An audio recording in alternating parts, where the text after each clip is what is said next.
So friends, the today's topic, GST and its implications with the erstwhile Indian Evidence Act, now Bharatiya Sakshya Adhiniyam 2023. Friends, as we all are aware, GST 7 years post-implementation is still ongoing dynamic changes. Heaps and loads of interpretations, circulars, notifications, and nothing less to talk about notices, SCN and orders itself. Today's session has been planned in such a way that after this 1 hour session, you'll take away home few of the important aspects to utilize at your practice, your industry, and your work for GST. Friends, as we begin, once a law student was narrated a real life story. It was about a practicing doctor way back in late 1980s. He was operating his medical clinic and a research lab at his own premises. During the raid, he was found with a pile of stock of narcotics, banned drugs in his vehicle. Later on, his premises was searched and they found the manufacturing facility of those banned drugs at his lab also, and the stock was confiscated. Under the then Narcotics Act, the prosecution, the proceedings were undertaken. But for this doctor, as he was showing the trading income from these drugs under his ITR, he wanted to claim the loss of stock which was seized by the authorities and hence destroyed. Friends, it was to the tune of 5 lakhs way back in 1980s, and he wanted to claim this as a business loss. Yeah, of course, always it was banned drugs, it was illegal, but nevertheless, he wanted to put the claim. The matter went up to the tribunal, the last fact-finding authority, wherein it was noted that he was showing his trading income and hence the seized stock pile worth rupees 5 lakhs at that time should be given as a business loss. The department was not convinced. They moved the High Court. The High Court, in its judgment, taking other grounds of morality and other aspects, gave the ruling in favor of department that this will not be considered as business loss and the claim is denied. Finally, the matter went up to the apex court, wherein it was held. The court was not going into the merits, morality or character of the taxpayer, that is the doctor, but as being put on record by the tribunal that he was showing this trading income in his ITR in the seized stock, although friends it was of the banned drugs, those 5 lakhs rupees were allowed to him as a business loss by the apex court.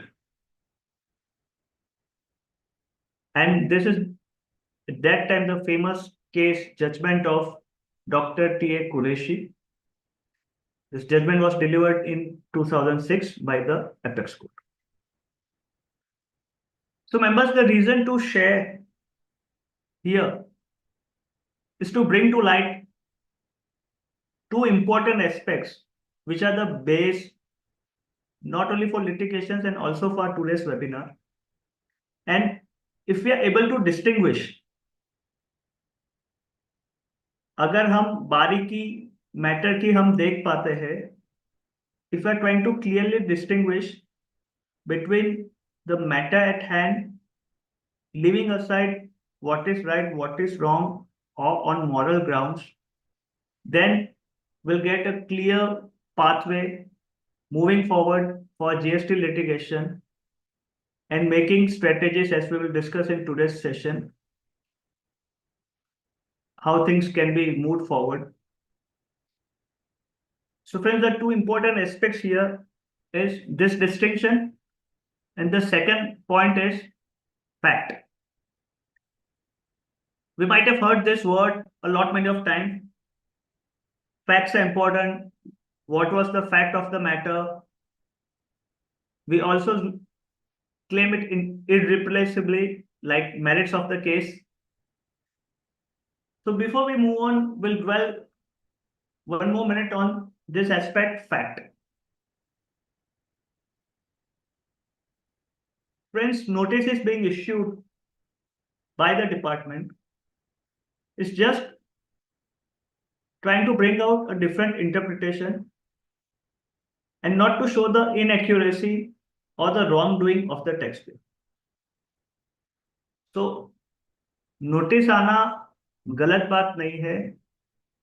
No one is being proved with issuance of the notice that the taxpayer might have done something wrong. What matters here is just the facts. As we literally saw in the case of Dr. Qureshi, on fact basis, also the apex court had to give him the relief which he was eligible under the eyes of law and nothing else. So with this briefing and opening remarks, we'll move on to our presentation. Please stay tuned till the end. We have put up various real-life cases, practical examples, few Q&A for me to ask to the participants to make it more interactive. We'll move to the Q&A in the end of the session. Someone is commenting, no issues. We'll move on. Next part. This new GST law, one of the major aspect of IDT, indirect taxation. Friends, the basic difference between DT and IDT, as we are aware, under GST, the concept is of supply. So earlier at the introduction of GST, it was said that everything under the sky could be fallen into supply or deemed supply. DT से different कैसे है? Because DT apparently income tax deals with just few of the aspects: sales, purchase, direct expense, indirect expense, and net profit. That's it. One net profit is the benchmark and the baseline. While under GST, supply or sales, as we see from financial statements, is just the beginning and one of the aspect only. Why so? There are many different concepts of deemed supply, valuation rules, distinct person, intermediary, import of services, export of services, so on and henceforth. And friends, to understand the deep meaning of supply, deemed supply, and other aspects, GST should not be viewed in isolation of that law itself.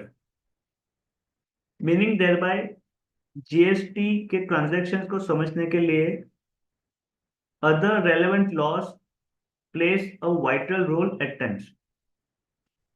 There are many other laws which impact GST. For today's deliberation, we have chosen BSA, that is the erstwhile Indian Evidence Act. And to begin with, I'm sharing few pointers of the old Indian Contract Act. Friends, relevance of Indian Contract Act can be easily seen when in real estate, the developers make JDA, Joint Development Agreement. So the formation, the documentation falls under Indian Contract Act. And please bear in mind, its documentation is very important from Contract Act as well as implications of GST. We'll quickly go through a few of the slides and we'll have more deliberations as we move forward.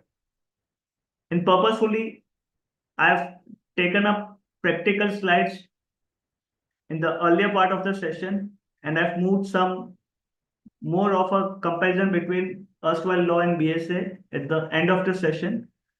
So stay tuned and let's move on. Under GST, as we are all aware, consideration can be in form of money, kind, barter, exchange, whatever way. Valuation rules apply. Non-monetary transactions, which are not recorded traditionally in books of accounts, but have a great impact and value for GST. GST law test applies if payment for monetary as well as non-monetary consideration. So in student days, we used to study that to act or refrain of act under Indian Contract Act, both were to be considered. So similar is the way with GST. Deemed supplies. Principal to agent, agent to third party. Reverse scenario. Schedule 2 of CGST states any treatment or process which is applied to another person's goods is a supply of services. So friends, here the transaction needs to be looked at greater depth and not just superficially or just what it is seeing from the surface. It's like tip of the iceberg. We need to see and reach the bottom of the iceberg. Impact on records. In financial records, for example, agency commission will be just shown as income. In GST records, it may be reflecting as purchase and sales associated with ITC as well. It depends on which way and model the accounting is being done. Now quickly we'll move to few of the important sections of BSA which are having the major implications over here, and later on to be followed with some practical examples and case laws to discuss more on the same. But friends, please bear in mind, it is of paramount importance to distinguish fact of the case. Who is right, who is wrong is secondary. The main challenge and the task for the tax professionals is to bring the facts of the case in a more better and clear way at each forum. During the adjudication round, many of the aspects may not be highlighted. We need to take care to bring it up at first appeals. And as we all are aware, GSTAT is under formation. It will be operational in recent future. So tribunals are the last fact-finding authority. Section 104 of BSA states burden of proof. Friends, we all have seen n number of notices coming, giving reply, getting orders, favorable, otherwise, going upstairs to appeals, so on and henceforth. During the adjudication process, the burden of proof would be on whom? As said, the person making the allegation must prove it. Sorry. And under GST, there are specific provisions wherein the right claim of ITC needs to be proved by taxpayer, taking the proof from the same. Apart from ITC, I would repeat, apart from ITC, all other allegations needs to be proved by revenue, by department. What is an assertion? A claim or statement that is supposed to be true. The person who makes the claim needs to back up with evidence. If the proof is not provided, the claim should be considered false. So friends, during this process of adjudication, department sends you a notice. We respond with first reply.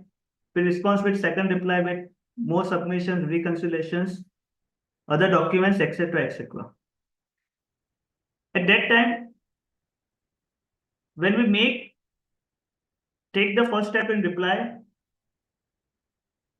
I've taken few practical aspects on notices and SCN, which will come at a later stage. But care needs to be taken that we don't shift the burden of proof on ourselves. The shifting is called onus. We'll see it up shortly. Next, proof of undisputed facts. Friends, facts are the things which are evident, which does not require proof. Few examples. I'm a composition dealer. I'm registered under GST. I've filed all my 13B9 timely.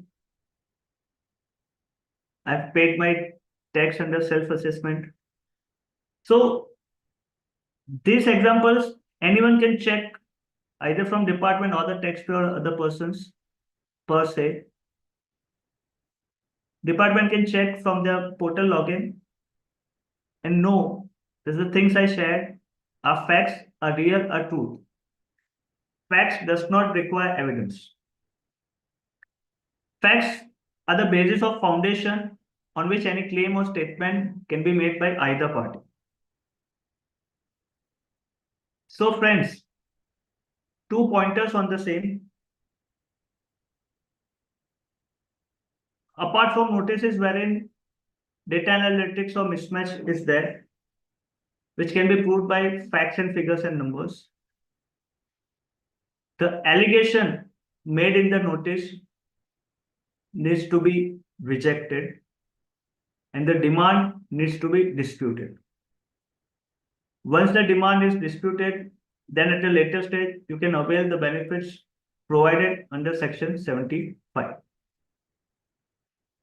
So here it says, allegations supported by strong, unquestionable evidence becomes facts. Allegations on which questions have not been raised wear the skin of facts and they tend to become facts. Allegations that are not disputed either also automatically becomes facts. आज थोड़ा facts पे ज़्यादा dwell करेंगे because that is one of the key aspect for litigation practice under GST and also having an important role under BS Act 2023. No burden on taxpayer for omission. If it is a fact which can be easily known, then there is no burden on taxpayer to prove it. Undisputed information. If filing details are evident and uncontested, the taxpayer doesn't need to give any further explanation or information.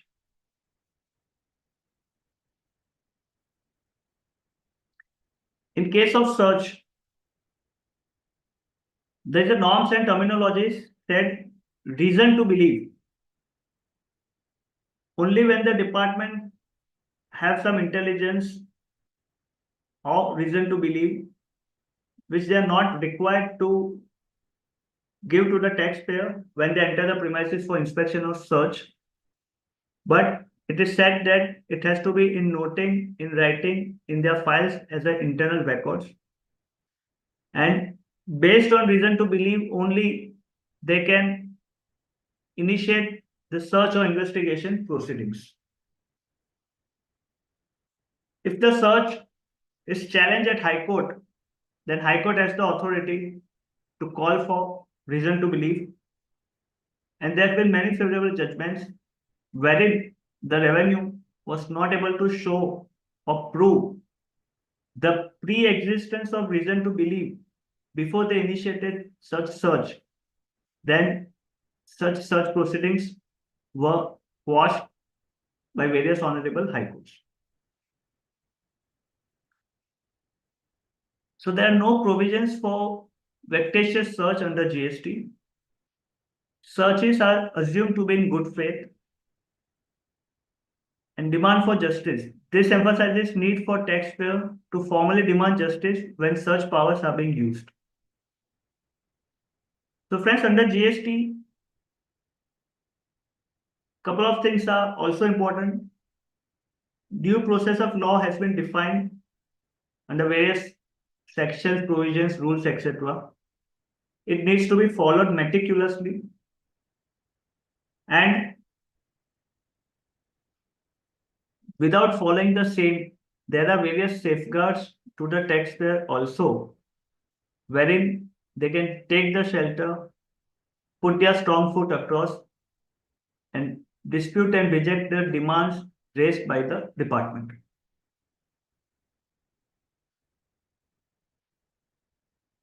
I hope this space is fine. Are you all with me?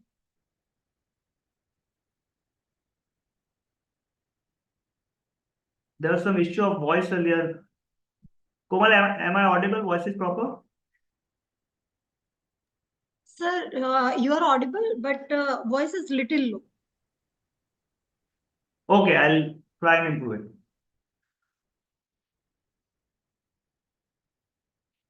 I hope this would be fine. Yes, sir. Yeah, I'll improve the pitch. Thank you, Rakesh. As we are discussing issuance of notices, so it's not necessary that the point or the base on which this notice is issued may always be correct or incorrect. At times, it may so happen the interpretation of revenue and the taxpayer both may be wrong. So, friends, purpose of notice is not to check the accuracy or correctness of the other person, but just to check any other interpretation if it is possible or not. The same thing we all professionals might be experiencing under the SCN and orders being issued for in cases of cancelled registrations of suppliers and dealers, cancellation from suo moto, and hence the ITC has been put into question. Now, what is the role of adjudicating forums? Adjudicating and appellate forums may not choose between taxpayer revenue interpretation, but they just have to check and follow the interpretation presented by revenue. Is it legal and on factual grounds? Hence, facts and merits play a very vital role over here. Due process in GST needs to be followed meticulously. There are various forms issued, the order, the manner in which they should be issued. For example, with SCN, the summary of SCN is essential. There is a format of SCN wherein all the ingredients under SCN should be covered. SCN becomes the base and foundation for the revenue for the demand. If SCN is not issued correctly, the legitimate demand may also be get dropped. It will prove fatal to the demand. So friends, due process is not about discovering the truth, but testing the validity of the alternate interpretation to challenge the taxpayer's self-assessment. Under GST, it is a self-assessed tax wherein the taxpayer needs to file his or her returns and pay the tax which he or she may seem it is due. Interesting, this is the new definition of fact under BSA. The background and terminology we have already discussed. We'll go through few of the wordings of the law as well.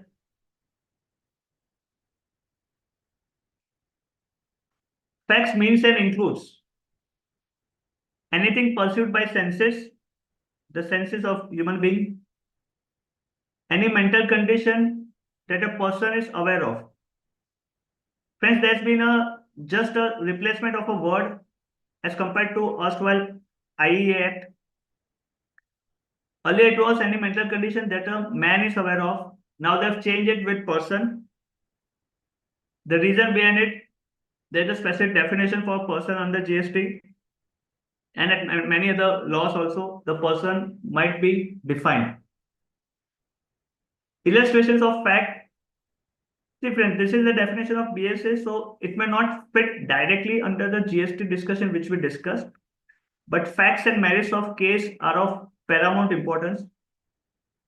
If we bring up the right facts and if we argue on the right points, then we'll have made a good case to litigate, and we can bring proper justice to the clients and the taxpayer as well.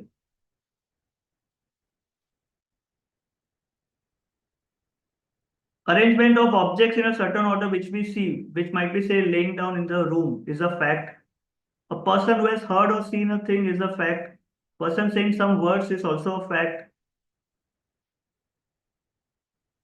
Facts and issues. Any facts that directly affect the existing nature or extent of a right or liability or disability in a case are meant by facts in issue. These facts must follow logically from other facts in the case and are critical to the outcome. This concept will be more relevant and important in case of cancelled supplier registrations issues. These are few of the important words and terminology. We'll quickly go through the same as there is paucity of time and we have got like many other important things to cover. I'll just skip this slide. The PPT will be shared later on. Couple of slides I'm moving on. Yeah. Closely connected facts.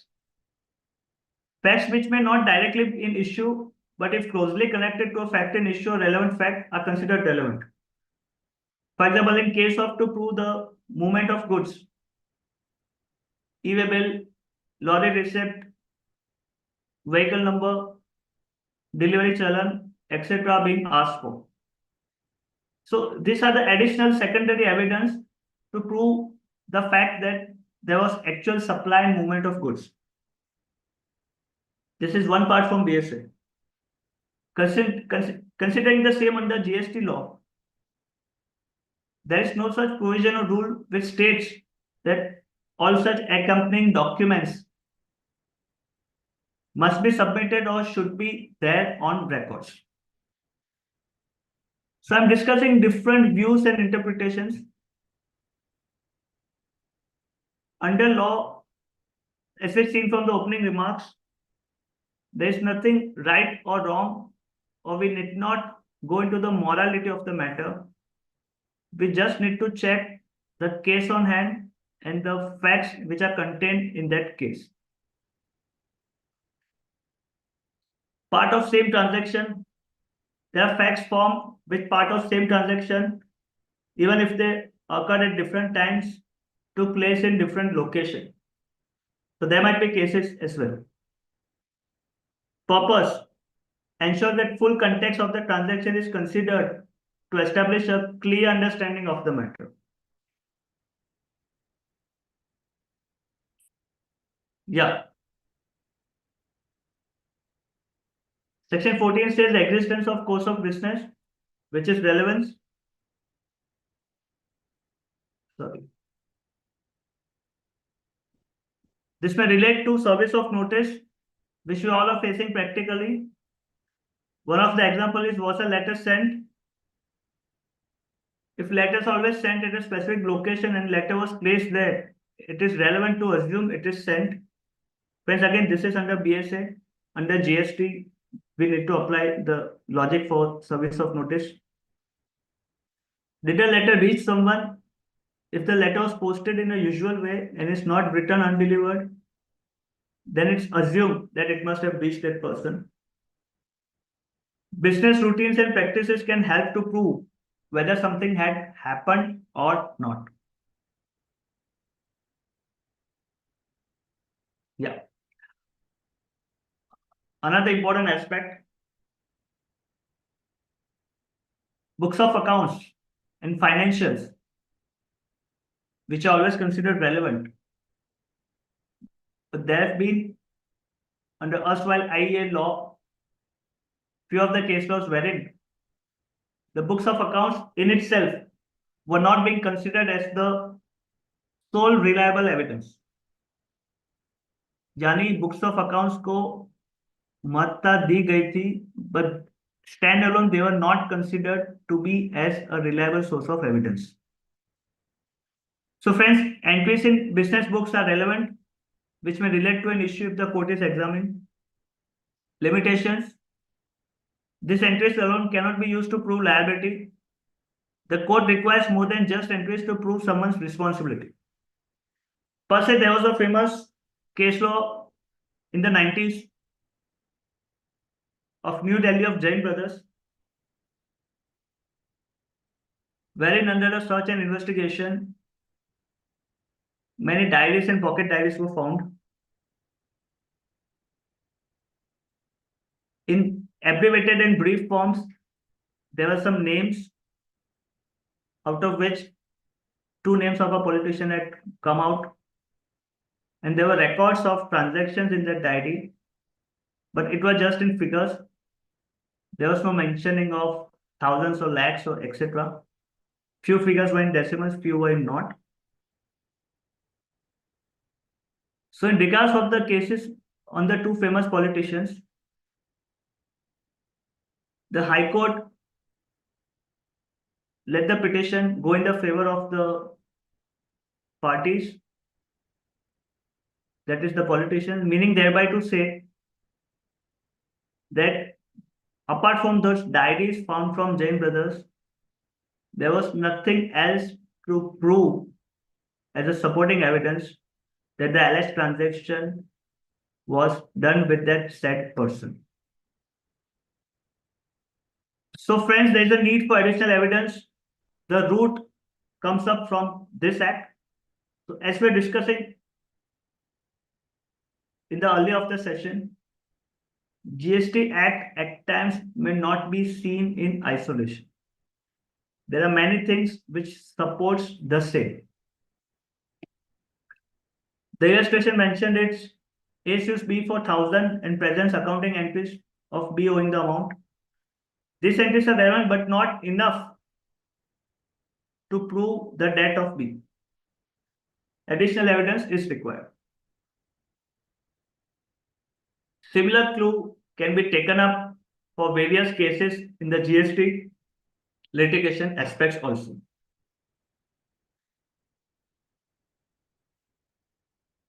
Facts admitted need not be proved. Allegations left undisputed wears the disguise of skin of the fact. And once it becomes fact, it may not be proved at the later stage if the same is not disputed in the current stage. While giving replies at the adjudication level, if few of the aspects have not been challenged or disputed or rejected, or asked for additional information for the allegations raised by the revenue in that notice against the said taxpayer, then at the later stage, it may wear the skin of facts, and as we all know, the proceedings from first stage till tribunal, it will run into a good span of time, and the material facts, the important facts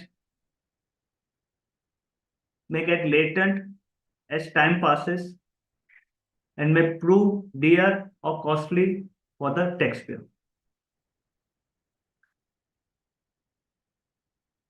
If the parties or both the agents agree to admit certain facts, those facts do not require any proof, not to be proven during the time of hearing. जिस बात पे दोनों party सहमत है, उसको prove करने की जरूरत नहीं रहती है. Facts can be admitted at the hearing if both the parties agree. Before the hearing, the parties agree in writing or by pleadings. The parties are considered to have admitted facts through their formal submissions. So friends, at this juncture, I'll pause a moment and will dwell more on the litigation strategy. One of the pointer which we have put up for today's session. Please consider GST litigation is not like the IPL T20.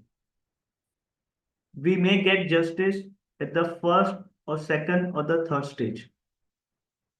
Looking at the case, facts on hand, issues involved, demand involved, we need to plan a litigation strategy from day one.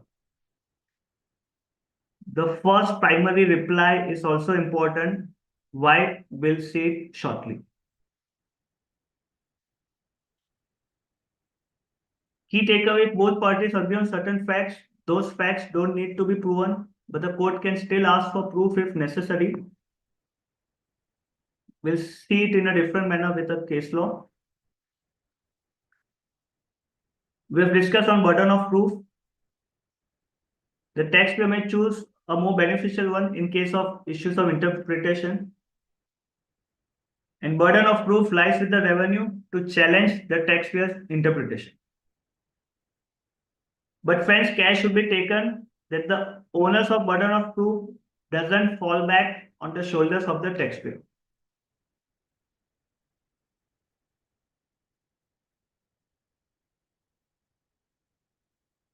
Service of notice, no challenge if acted upon. Section 160, subsection 2 of CGST Act is very important. It states on the importance of first reply to be given, wherein if you want to challenge the notice on technical or any other grounds, the same needs to be done in the first reply in itself. As per the section, if the challenge or the question is not raised in the first reply, at the later stage of proceedings, we will not be able to do so. If we miss the bus in the first reply, then those points, even if raised, department can take the plea under this section and it will not help the taxpayer's case. Prevents delays and disputes over service of notice and ensures smooth processing of GST related actions. Many times, time barring, they're calling for books of accounts under many different notices under sections. The same needs to be tested that under which section the notice is, and each section has an action point and the power given to the proper officer. Whether they can go beyond that power allotted, the answer is no. So notice needs to be checked under which section and what power and what all can they ask for in the notice. Also, utmost care should be taken not to give additional information and reconciliations if not required during the submissions, as the same will become the base for their next notice, or it will be helpful to the revenue in issuance of SCA.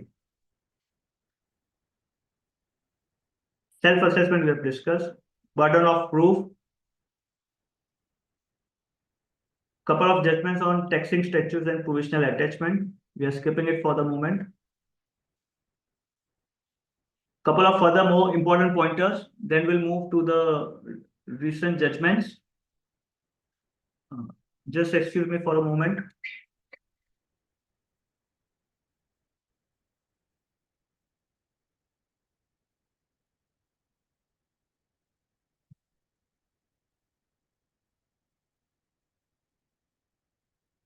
These are the few pointers made with the alignment of BSA.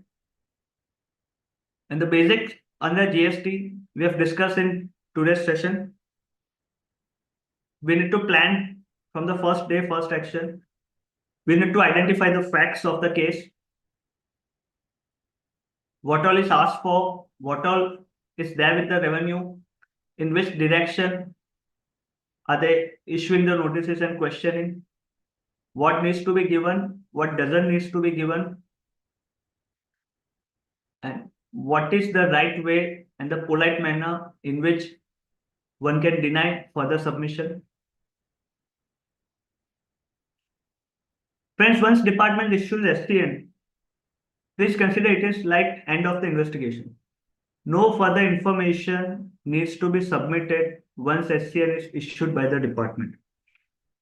And SCN cannot go beyond the grounds taken in the notice. Similarly, order also needs to be made only on the points on the grounds of SCN. No other additional points can be added at the later stage of adjudication processes.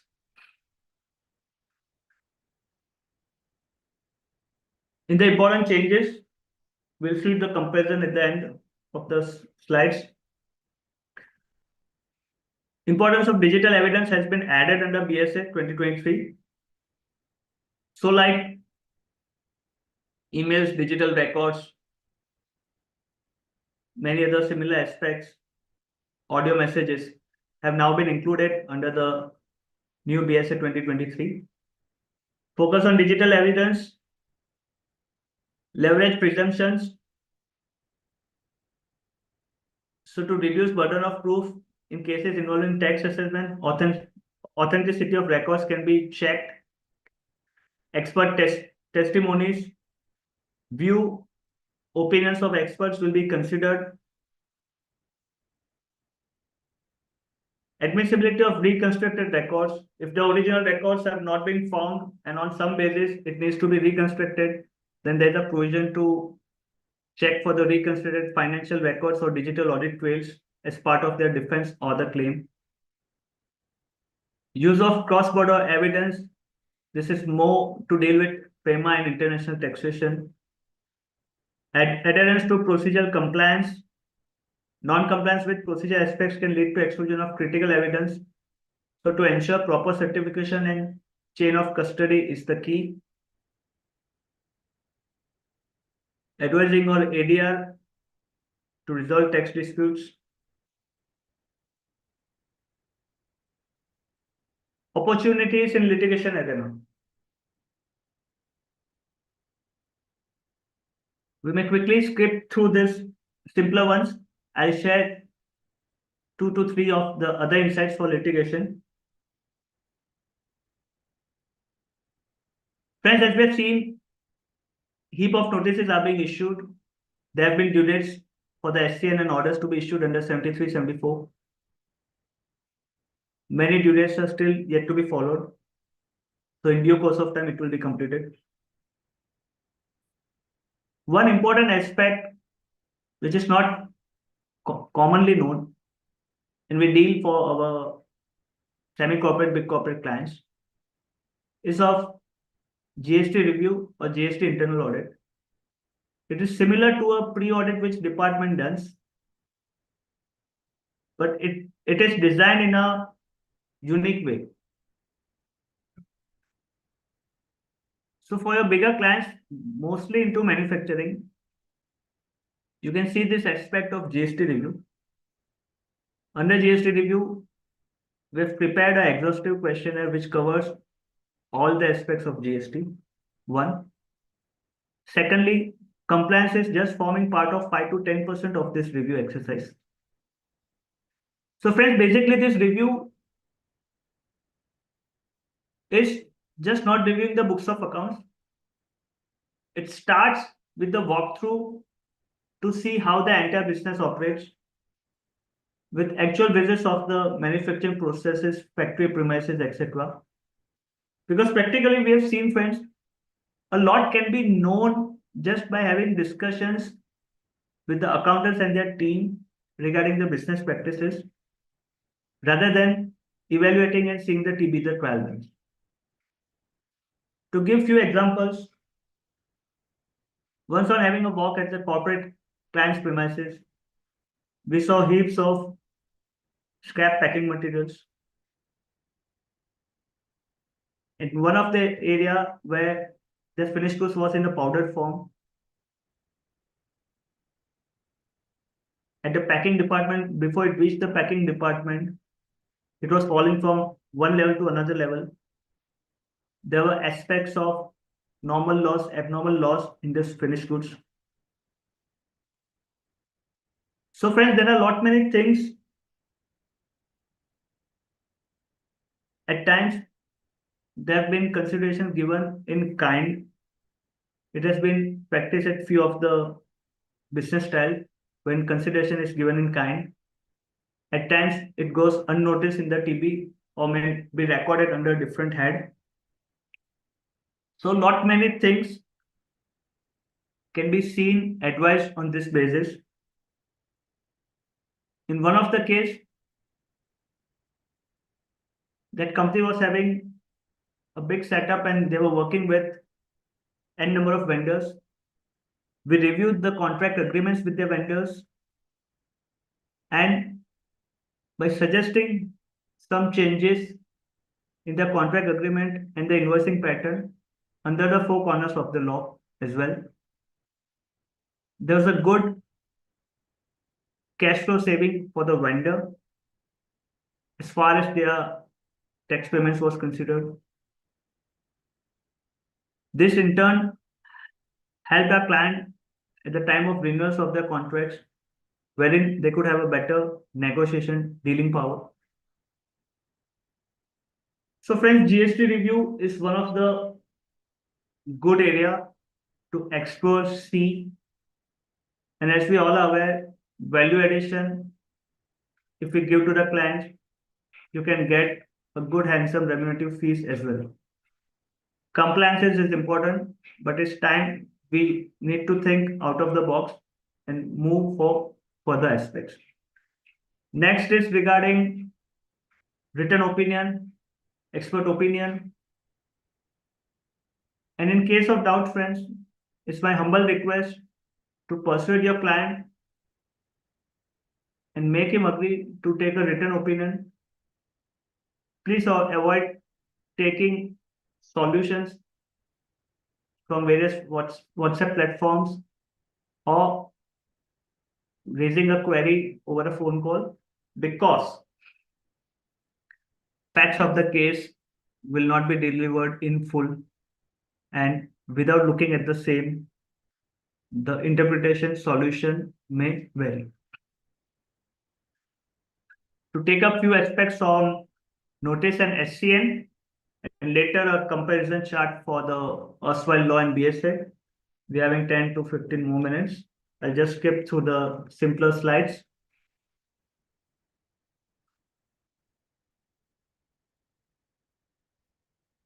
Yeah. Couple of case laws.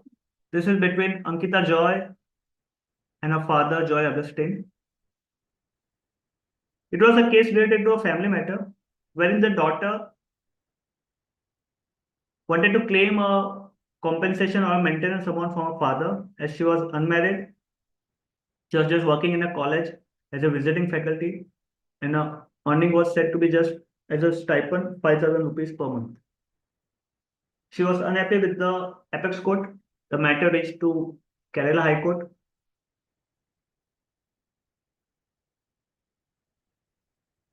There's some, okay. Wherein it was stated that the formal section of 106 of IEA states that the burden of proof of the party who has exclusive knowledge will be on him. This was a matter wherein the family court had not examined the income aspects of Ankita's father, and the High Court reconsidered this and sent back the matter to the family court to take and check the evidences from both the parties and reconsider this matter and issue an order accordingly. So friends, under BSA it states that if some documents are in the special knowledge of one party, then the burden of proof and ownership on that party to submit the same. Here that document was income proof of the father. So the daughter said that of course how she would be having any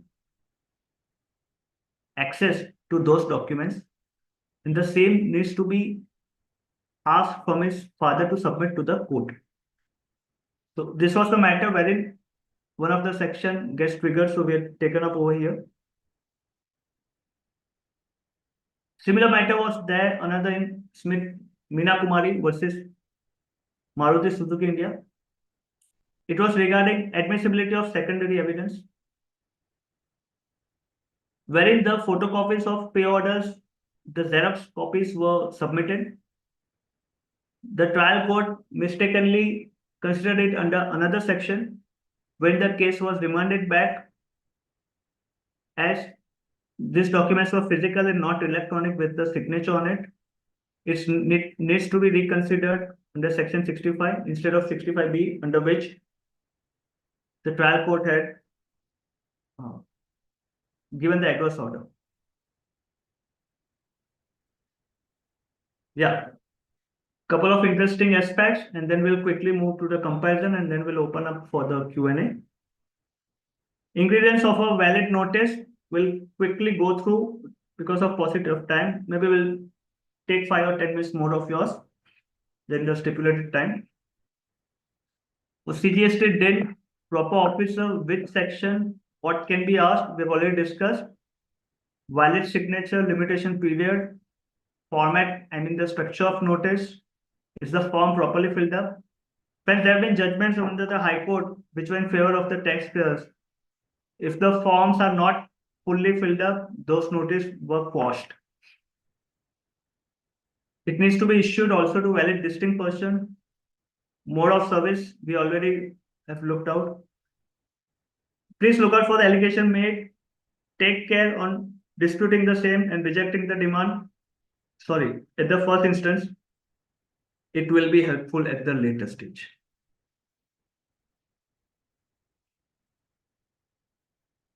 Pointers towards reply of notice, we can easily skip. Yeah, as per this circular, these are the ingredients of the SCN, which needs to be there to make it a valid SCN, as the same can also be considered bad in law and quashed. SCN is the foundation. There are many judgments in its favor. New demand positions cannot be entered in the order. If SCN doesn't indicate under which section of provision of law is made, then it is invalid. Yeah, when personal hearing is a right under principle of natural justice, it needs to be given. Also, the taxpayer or the authorized representative can at the max take 3 adjournments. So friends, if the case is ongoing, there are 2 notices ongoing for a single taxpayer, say FY 1819 and FY 1920. If you have given the letter and put up in writing that for FY 1819, you don't need personal hearing, then the right remains for FY 1920. So it is not like that, that once you have put up the letter for all the years or all the open notices, the right of personal hearing vanishes.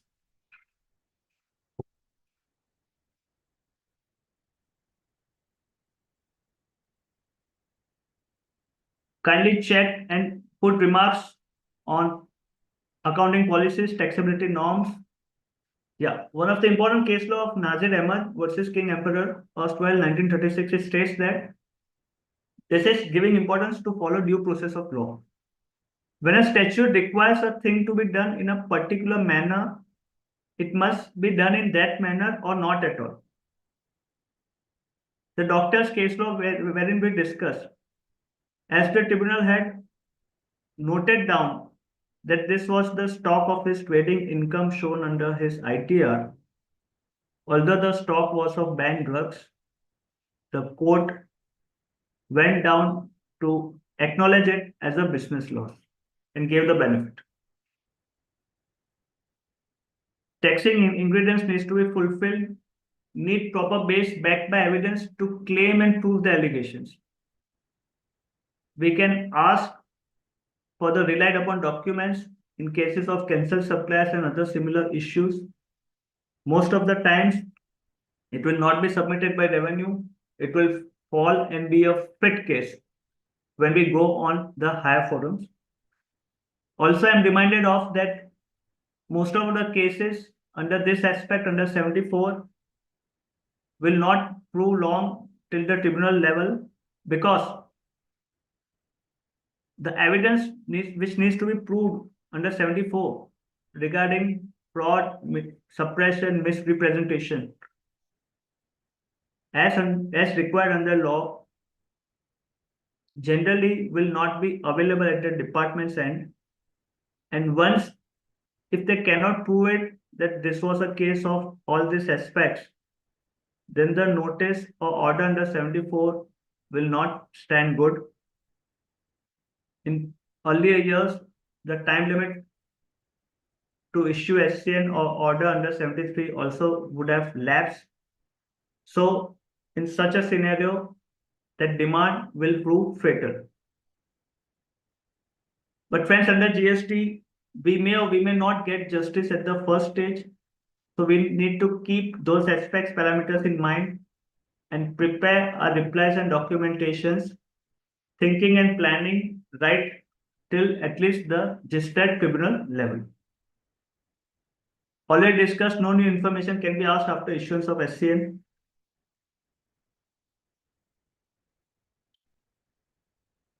Structure for replying SCN.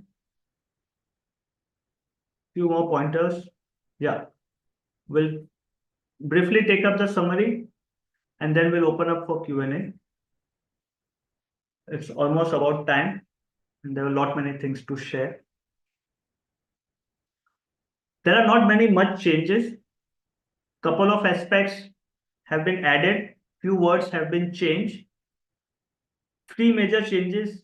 We'll quickly go through it and rest. Then we can go for Q&A. Main change under Indian Evidence Act, it was regarding the territory. It was applicable till India. Under BSA, this provision has been excluded. So admissibility of evidence digitally generated even outside the borders of India will now be considered under BSA 2023. BSA excludes the interpretation of India to include the online and other outside territorial aspects. Act is being replaced with the word Adhiniyam. No disproof allowed. The court cannot allow any evidence to be presented for the purpose of disproving the second fact. Once the first fact, which is declared as conclusive proof, has been proven. So in case there are two evidences, the first fact needs to be proved with the evidence, then only it will shift to the lateral, the second fact discussion. It's regarding the word disproved. Under definition of document, electronic and digital records have been included. So the today's technology and other aspects can be easily covered. Similarly, under evidence, the words statements given electronically have been permitted. As I discussed, under the word fact, the man is replaced by person. Words and expression used herein and may not be defined, then definition under ICAI 2000 will be looked out for all these three new acts implemented last year. There's been a slight change in confession to police officer, relevancy of statements,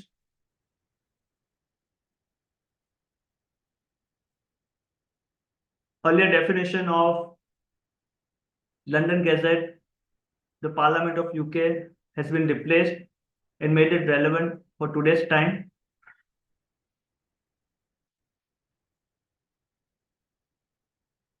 Under opinion of aspects, opinions from other fields apart from foreign law, science and arts have been put open. So courts can make a better opinion and judgment. Yes, friends. So hereby we end the session and we open up for the Q&A. Komal, can you please take us through?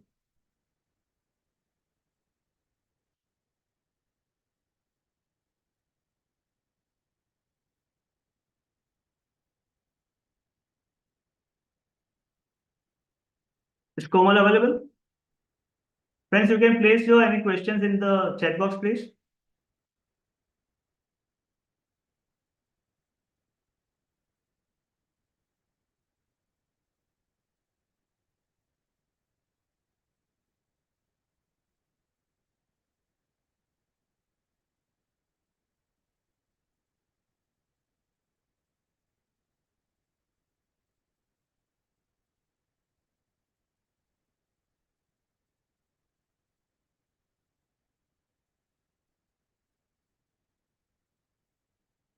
If any question related to today's session on the GST.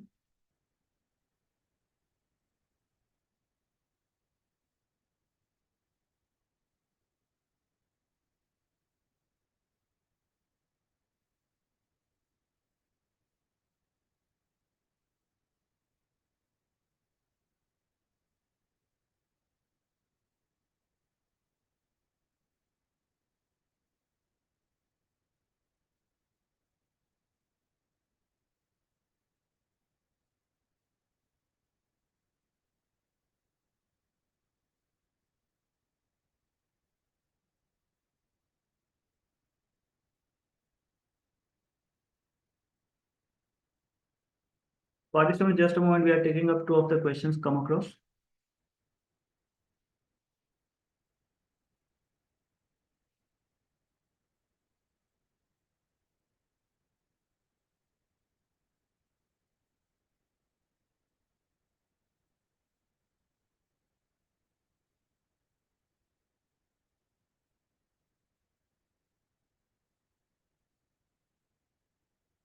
Okay. One question from Umer Singh ji. The question states they've provided service but did not keep any agreement with our regular clients. How to prove our services? Friends, apart from contract agreement, as discussed today, there can be many documents which will fall fit under the category of secondary evidence. Per se, for regular clients or services, there will be invoicing, there would be scope of work. If you're getting or taking some inputs from the clients, then the documents would be coming to your office by email or otherwise. There will be work logs at your office, work done, timesheets. So on the similar aspects, you can show or prove your service. Next question is, we have failed to check the GST notice on portal. How to raise issue of non-receipt of the notice? A very interesting, practical and a good question, I would suggest. Friends, there are two aspects to it. One, you can take a stand and reply that the taxpayer is into business of so and so, is not conversant with today's technology, checking emails, laptop, computer. Under his normal course of business, is not required to work on daily basis on the computer. And out of the given 14 modes of service, the importance is that the service should be effective. So here, by just uploading the notice online, it doesn't satisfy the criteria of effectiveness of service. You'd also get a couple of helpful judgments on the same. Else, if required, you can connect to Taxmann later and will provide the same.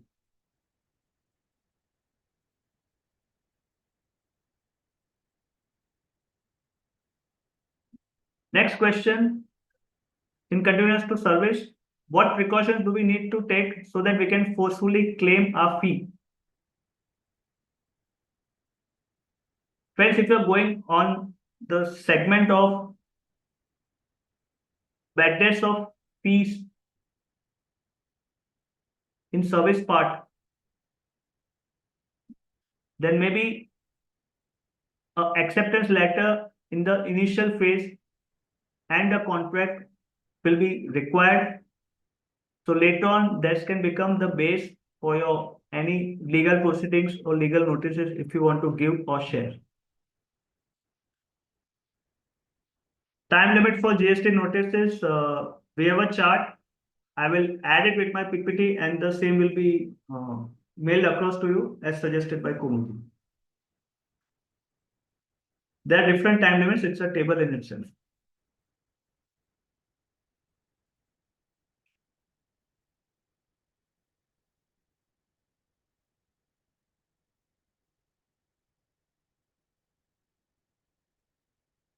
The question is any case law on GST notices? If it is service of GST notices, yes.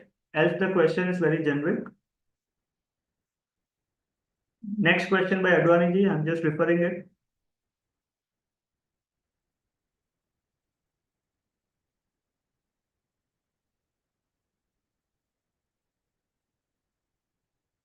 A practical and interesting one. I'll read out the question for the benefit of members. Two sets of invoice were prepared. Original set of invoice based on incorrect foreign exchange rate and second on correct foreign exchange rate. Search was carried out. Taxpayer mentioned correct invoice in return. The department is alleging there are two supplies. What stand needs to be taken in appeal? Apart from the basic grounds of appeal stands, the particular in your case, 2 to 3 points which I would like to add. Firstly, we need to highlight the facts of the case in a more elaborate manner. The routine business practices of the TP is important. We discussed something on that base also in today's session. And there were two sets of copies, but with say same invoice numbers. Or if it's e-invoicing, then the unique IRD. So firstly, that will be shown. Secondly, you can put the FIRC, BRC clearance in regards of remittance to show that there is no other remittance. As mentioned, it's related to foreign exchange, so there would be foreign remittance in itself. So you can take a plea and put the same. Also,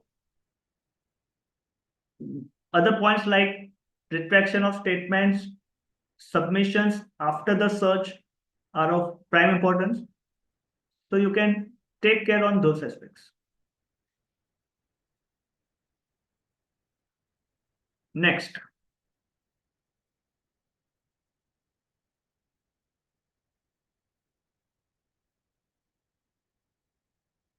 In regards of 162, friends, the question is preliminary reply should be cover all contentions. If any point is not covered or submitted at additional submission, the said contention can be pled by department.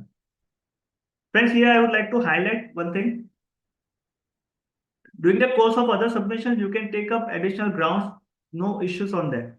160 subsection 2 just mentions that if you want to challenge the notice on any of the technical grounds like jurisdiction, non-mentioning of DIN, invalid signature, no proper officer, timeline, then it needs to be preferably done in the first response.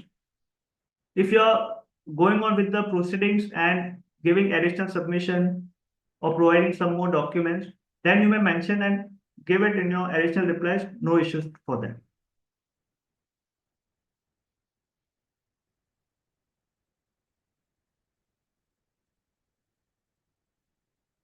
The question by Tulsen ji, order passed under 73(1) without invoking 73(9) for making order and not generating DRC 7 can sustain. The answer is no, but you will have to go to the higher forums for the relief.